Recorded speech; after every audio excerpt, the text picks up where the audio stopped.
Alright, hello to all my guys, gals, and non-binary pals out there across the electrical ocean. This is Jazzman back with another game. This one going to be between the legendary TinyDragon, playing full faction Forsaken Waste.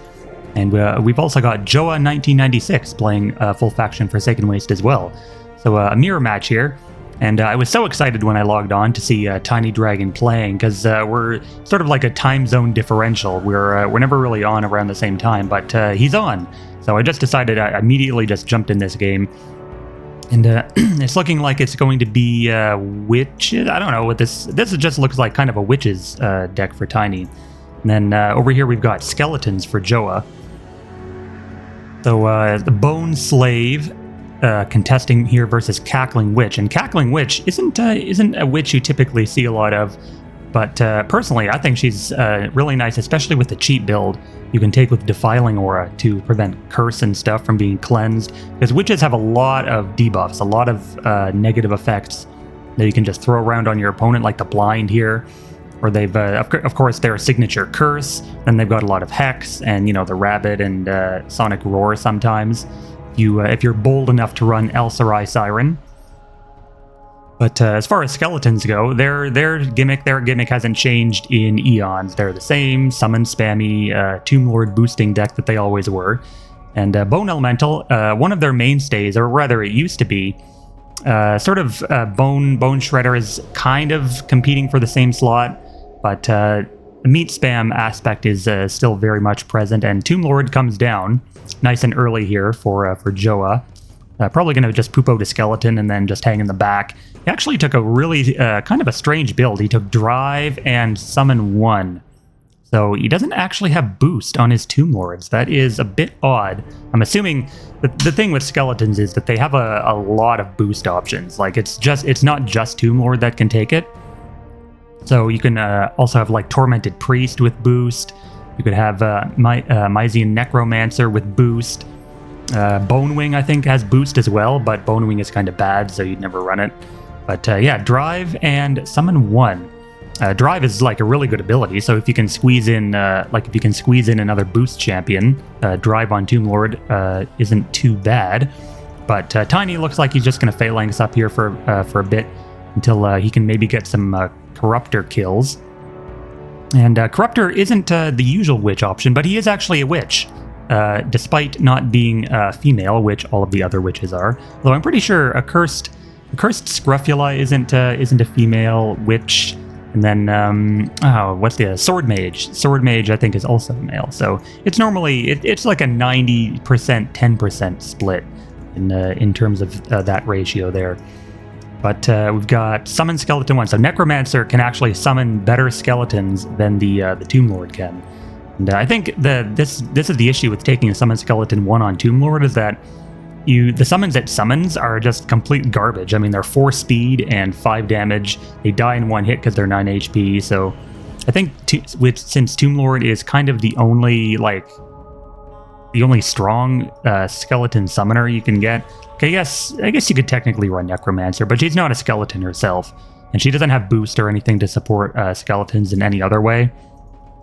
But if you take Summon Skeleton 1 on Tomb Lord, the summons aren't really worth anything, so you're really only taking it for Drive and boost. But the range, we're going to see the Drive here on a Bone Slave, and I'm assuming he's going to go in for a stun onto this Cackler. And then Bone Elemental will charge in. That does put the Bone Slave in kind of, well, there's no other way to say it. He's just dead. Like, he's going to take hits from Necromancer and Inkblight here. But I think if Bone Slave does charge in... Oh, wow, there's a... Okay, so a Graveyard actually going into Tiny's font. I'm assuming that's the skeletal Lurper that was stealthed earlier by Joa. So Lurper actually snuck all the way from this font past all of Tiny's champions to drop a Graveyard into contest. And Graveyard skeletons are real, so that font will be just completely changed over to Joa's side. So Tiny actually needs a relic of his own if he even wants to recontest that, because his skeletons are a summon, and Inkblight Witch can't get there because of this Bone Slave. So I think though Corruptor, like, Tiny shouldn't be in that bad a position, honestly, because this Bone Slave is going to get Soul Harvested here, and then Inkblight Witch can just so after the Witching Hour she can just fly over this rock and get back into the font. But, okay, so actually, I don't know, did he need the attack from there? I think, yeah, he probably needed at least one from Inkblight. And then Corruptor with the Harvest. It does trigger the Death Nova, of course, and spawn the summons. But that's, I think, what that was, like 25 Nora?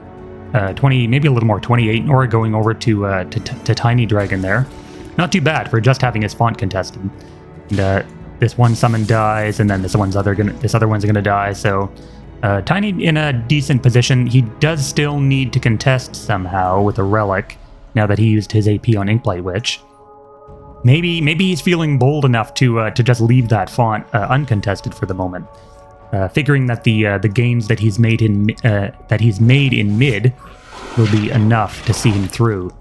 And Cackling Witch is actually going to get the Soul Reaver, so the cleanse going to come down from that stun, and Necromancer going to drive that skeleton. So this skeleton's going to kill that one, and then Cackler will go up to contest the font. So in terms of Nora, Tiny actually made out pretty evenly, I would say. He used the Witching Hour and the Soul Reaver for that play, but he gained, like almost 30 Nora from Corruptor, harvesting that Bone Slave. So basically, he only used like 35, 40-ish Nora on that play, and he got a kill out of it, plus cleaned up the summons to make the battlefield a little more fair for him. And he only lost one turn of that Font Nora so far. Then the Essence Drain actually coming down onto the Cackling Witch.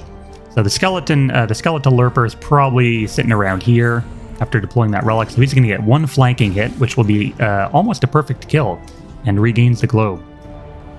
So definitely a nice kill there by Joa, but the problem now is that he doesn't have the font. I think if he actually had the font in this situation, it would be so much better for him, because it would force Tiny to send one of these champions over, like the Inkblight Witch, and then Bone Elemental could just hang out against Necromancer and be completely fine. Because Inkblight Witch versus Bone Elemental is a lot less fair for the Bone Elemental. Oblivion Shield just completely negates a lot of what Bone Elemental can do. He's 5 speed now because of the curse. So Tiny's going to have to send Inkblight Witch or Necromancer back over these rocks. And Command Charge. We see an Essence Drain of Tiny's own. So this Bone Elemental is going to be dealt with, I'm assuming, this turn. Corruptor is going to be eaten good today. And Charge actually does not proc the Bone Fracture. So he can actually get the kill here without using... without spawning any additional meat for Joa. So interestingly, Joa actually went with the 29 Nora Skeletal Berserker. That's a popular choice. Personally, I would always go with the expensive 8-speed version, just because, I mean, the 29 Nora version. So the way I look at it is, after Bone Elemental gets harvested, of course. The way I look at it is that if you're running skeletons or you want a really cheap melee meat slot, there's always Broken Bones, right? Like if you compare Berserker to Broken Bones, Berserker, of course, will always do more damage, like he has Blood Frenzy and all that. But in that similar price bracket, you have Broken Bones at 33, and Broken Bones is a much better harasser with Split. He's 5 speed, but the Berserker ends up dying anyway. Bones doesn't have Scorn, but the thing with is that Short-Lived will ensure that the Berserker doesn't last nearly as long as Broken Bones will. So I think people only run the 29 Nora version because they see, ooh, 29 Nora, that's like, I can squeeze that in anytime. And I mean, he does have decent stats, but I think the point of Berserker is like he's a glass cannon, right? So you want to make him as cannon-y as possible for choosing to deploy him. And then you'll still have like your Broken Bones in your cheap meat slot.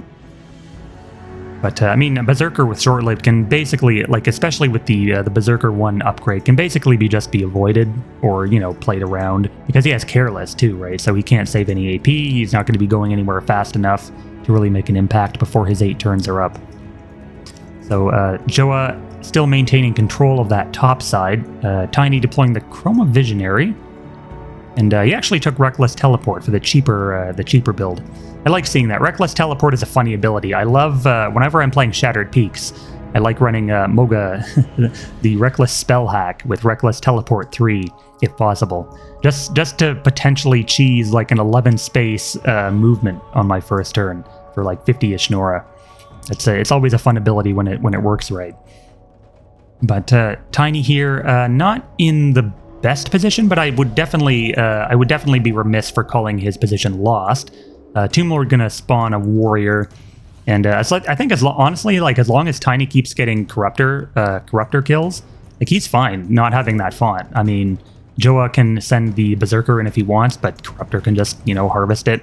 And Joa actually doesn't have too many like worthwhile champions in play. Just for having his 2 fonts, he's a little bit lacking in the combat department. He is still spawning the small meat, but after that Bone Elemental death, he sort of lacks like a decent, like a really strong sticking piece. Like he needs to get some kills in here soon, because otherwise Tiny's just going to run away with it. And he deploys Reaper, which is decent. Deployed it all the way back here. I'm assuming to keep it as safe as possible from Tiny's still flying witches. I mean, this Lesser Bone Mauler can just be one hit at pretty much any time by the Necromancer, and then a drive or something to finish it off. But we'll see. I think if I were Tiny in this position, I would definitely just probably leave the Inkblight Witch in the font, because Berserker can only ever get one hit anyway, even with the drive around. And then you might have the summons in your face, but they're such low HP summons. Like he doesn't have boost. Like Joa has no boost, no banner for these summons. He's not split with ST, for the 5 extra AP or HP, I should say. But Corruptor actually going to harvest the 9 Nora Grave Warrior, because they are real champions. So Tiny actually gained 4 Nora from that. I think it's 50%. So I think it rounds down. So he gained 4 Nora off of that. Very worth.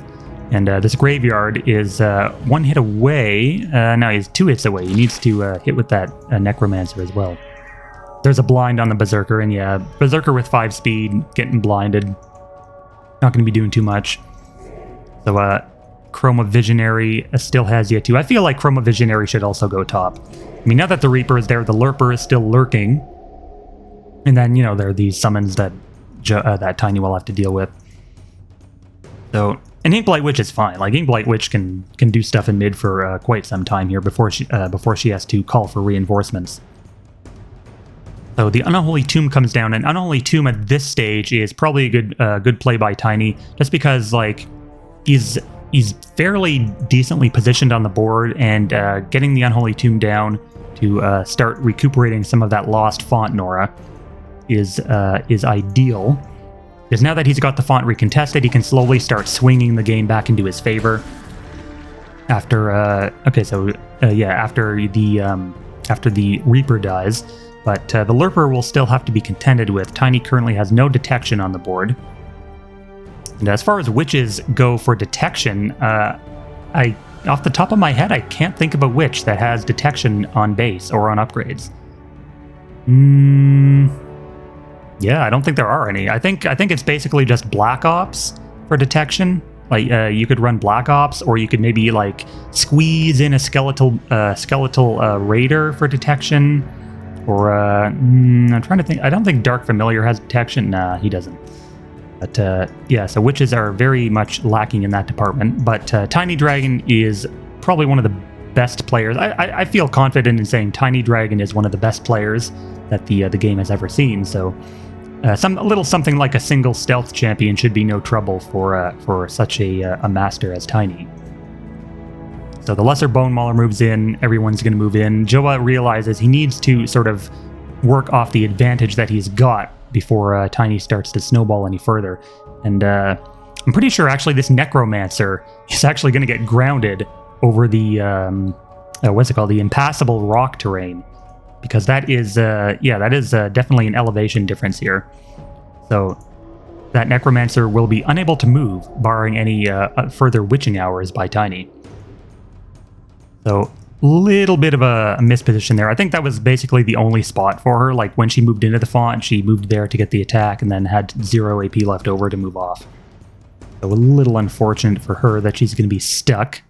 Not in the washing machine, fortunately, but over a craggy cliff.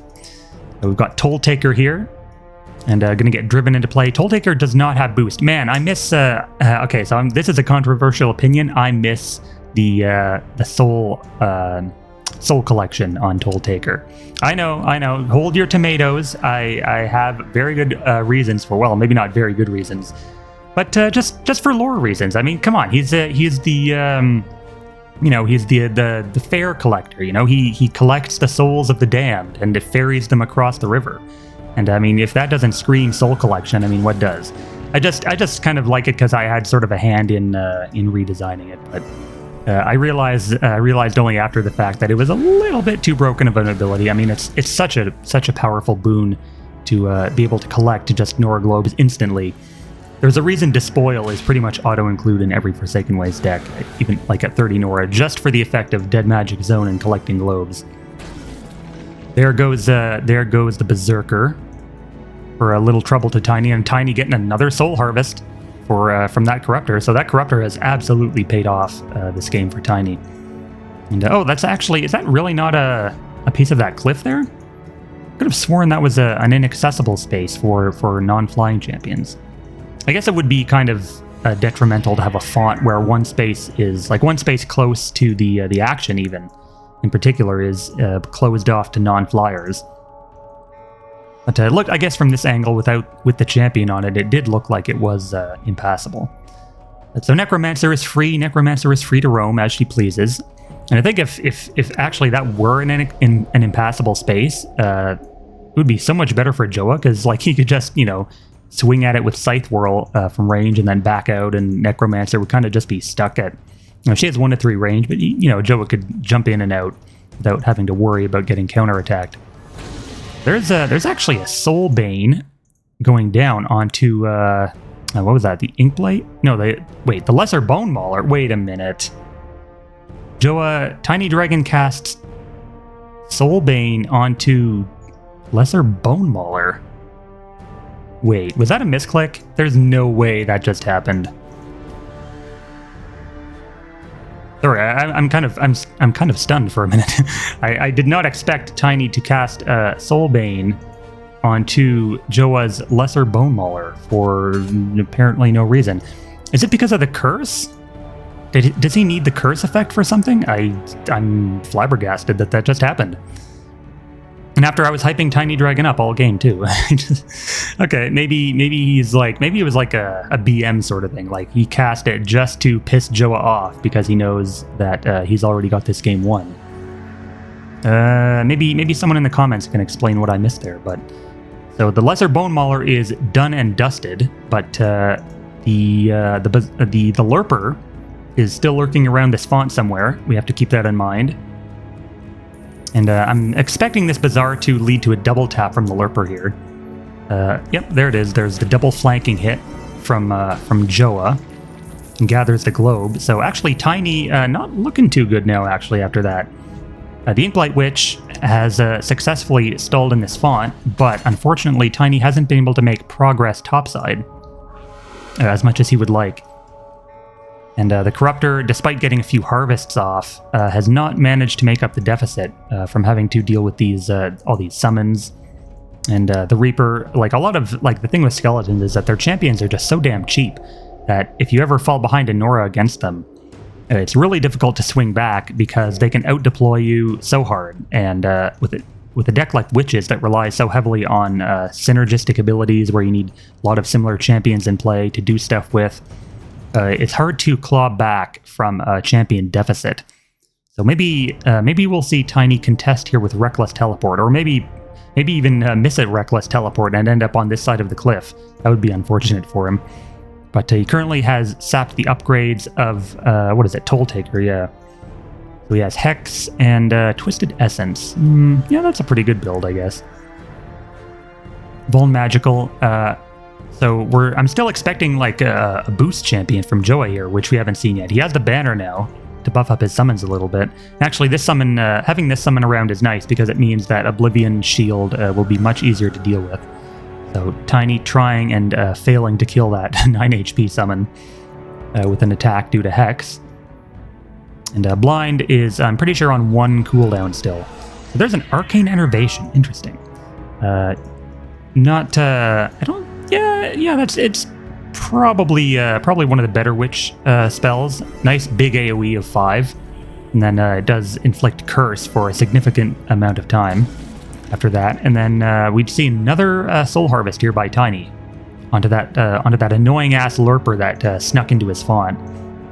Of course, Joa still has control of the font, but again, like the Soul Harvest plus Tomb in the back, I don't really see Tiny surrendering this game, despite being down 2 fonts to none. I think he is as long as he can keep the advantage engine rolling, and even does a despoil actually to grab up that Nora Globe away from Joa.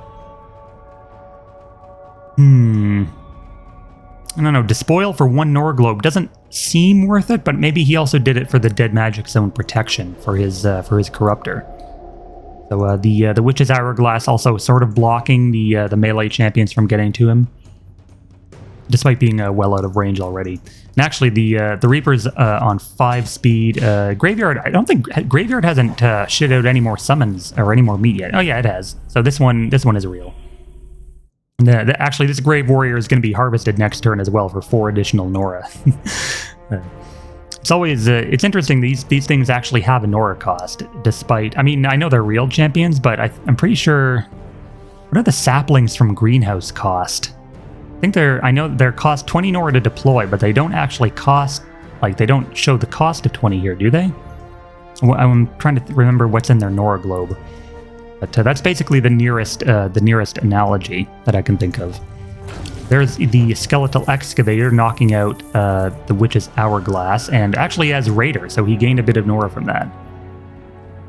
Raider, what's Punishing Aura is still an upgrade, I'm pretty sure, right? But it makes him cost like 80 Nora, so it's probably not worth it on Excavator. But Seism's good. I feel like he should have. I feel like he should have killed the Hourglass first, and then maybe tried to Seism that Unholy Tomb in the back line. That would have been a much better Seism target for him. It would have. I mean, it would have cost him like you would have had to kill it first and delay deploying the Excavator. But I'm sure he had something else he could have deployed in the meantime. I mean, there's no way, like, whatever he deployed here, there's no way Tiny would have, teleported into 3 champions with just the Chroma Visionary. So what was that equip going down? Cloak of Skulls onto Tomb Lord. So Joa flexing his Nora advantage at the moment, going for deploy and then an equip to follow it up with. And it's a little late for Augment Creation, I would say, but, better late than never. He's got, so now all of Joa's deploys are going to get 2 damage. Inkblight Witch taken out that summon. So Oblivion Shield is going to be working for her a lot more in her favor now. And she could hit the Tomb Lord once, but probably not a good idea because of Bone Fracture. I'm wondering if Tiny might try to contest that side fawn with Inkblight Witch. Corruptor gaining that 4 Nora from the Harvest. And, Reckless Teleport missing the Nora Globe and teleporting the Visionary into the back of the font. I don't know if Tiny was actually aiming for that Nora Globe. I mean, there's only 2 Nora in there. But, I mean, when you're behind 2 fonts, you kind of need all the Nora you can get. So there's a blind onto Tomb Lord, and actually 4, 5... He's in Relic Contest range next turn, assuming Tomb Lord stays where he is. So the Inkblight Witch, and if Tomb Lord doesn't, then Inkblight Witch can just walk into the font herself without a Relic.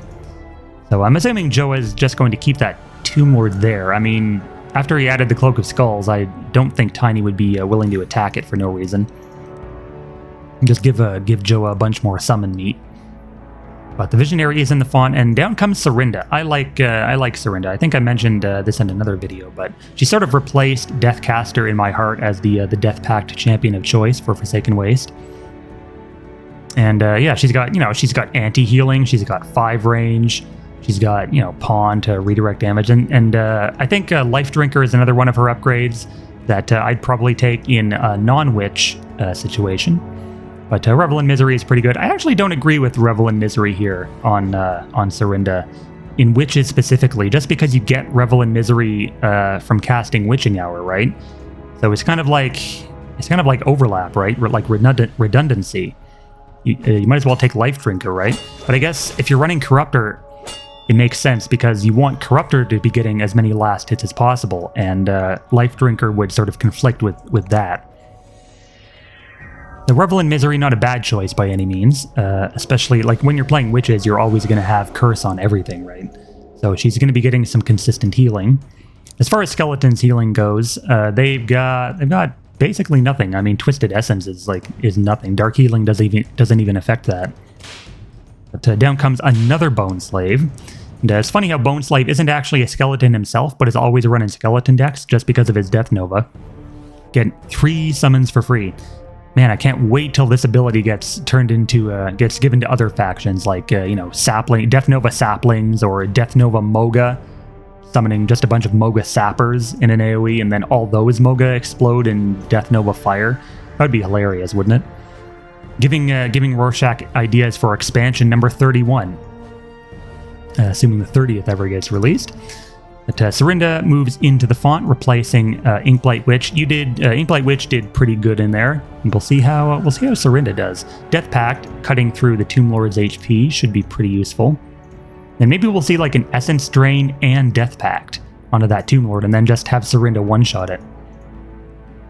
Corruptor definitely trying to set up another Harvest kill, which will be kind of tough. I mean, Evasive 3 from the Scythe Whirl will decrease Visionary's damage, but Corruptor can just, Corruption and get loss of life attack. The problem is that if Tiny uses any spells to get these kills, he's basically just breaking even in Nora, rather than coming out ahead in Nora as you normally would from Soul Harvester. So Chroma Visionary tries to get a bit of damage in. Corruptor can probably get a hit if he wants. I feel like, he's 1 damage short of killing the Graveyard. It kind of sucks, because if I were Tiny, I'd want to get rid of that Graveyard just to stop the summons from coming back out as fast as possible. I mean, Joe has got I haven't been keeping track of the summons, but he's gotten 4 or 5 summons out of this already. And now that the Lurper is dead, though, Tiny should feel a little safer for his to keep his Corruptor safe. The Lurper could have flew over the rock to get at the Corruptor and stuff.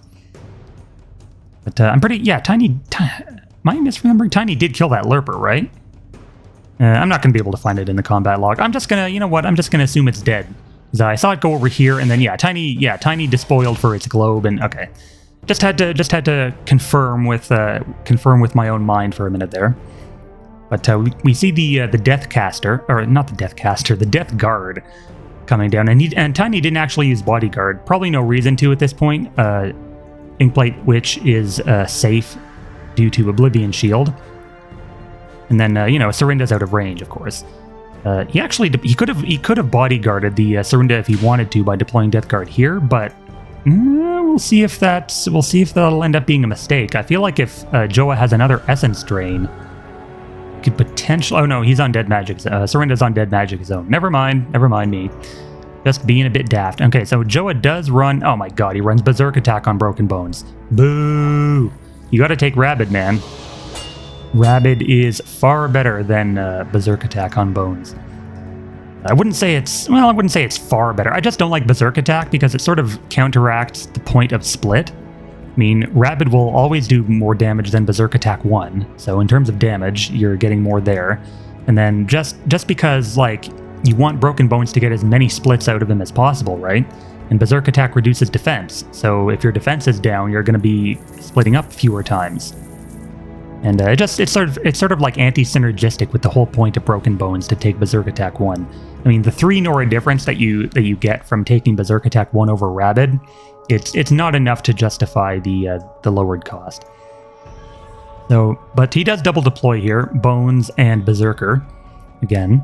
Did Joa? Yeah, Joa. So Joa trained this Grave Warrior with Death Nova, hoping to potentially blow up on that Inkblight Witch. Which I mean, he could. If TinyDragon goes for the kill, the Death Nova will kill the Witch, assuming the Bodyguard doesn't come down, of course. So TinyDragon probably feeling a little bit annoyed at having to move his Inkblight Witch away from that, and we're gonna see the Death Pact here onto Toll Taker. So you got 13 damage. I'm guessing a Soul Bane is gonna come out. You know what? We might see a Bodyguard Inkblight Witch kills this summon. No, she can't actually in one hit. I was thinking maybe Tiny might try and sneak the Corruptor in here somehow with an El Sarai Bazaar of his own. But nope, doesn't happen. Actually, Tiny kills... Okay, so Tiny kills his own Inkblight Witch with death... without bodyguarding it, I should say, after the Arcane Enervation. And I think... I mean, he gets the Globe, and the Inkblight Witch was kind of just hanging around anyway, but it doesn't seem very Tiny-like to waste... maybe not waste resources, but expend resources needlessly like that. I feel like he could have saved the Inkblight Witch by moving it away, but maybe he wanted the Nor Globe for a deploy more. He felt that was more important. Chroma Visionary moves in, and there's the Elsarai Bazaar of Tiny's own to contest the font, granting the exertion for a little bit more damage. So Tiny definitely trying to claw his way back into this game. Serinda being bodyguarded now is fairly good for her. Tomb Lord and Bone Slave. Bone Slave won't be able to stun because of Pawn. Actually, I think... I don't know if he needed to bodyguard this turn, because Bone Slave is out of stun range. The first hit would have been pawned, and then, well, I guess Tomb Lord plus a Soulbane would have been a kill. So probably better to be safe than sorry when you're in a position like Tiny's, and you're sort of behind and have to make every champion count. That whole make every champion count thing is kind of why I was a little surprised he chose to kill his Inkblight Witch there. But maybe he needed that I'm thinking he maybe needed that Nora Globe for next turn's deploy or something. And then he's going to get this 2 Nora Globe from the Grave Warrior as well. So the stun gets pawned off. He had 7 AP, didn't he? I could have sworn the Bone Slave moving to here would have left him with 3 AP instead of 4. But anyway, the stun gets pawned off. And then the Bodyguard takes the Tomb Lord hit. But this Elsarai Bazaar gives Excavator just enough to get an attack in, and then a Soulbane for the kill. Ooh, that's gotta hurt. Especially after Tiny used a Bazaar of his own just to contest that font. And Tiny actually surrenders that game. Wow. Alright, so Joa taking the game from TinyDragon. Well played to both, and we'll see everyone in the next one.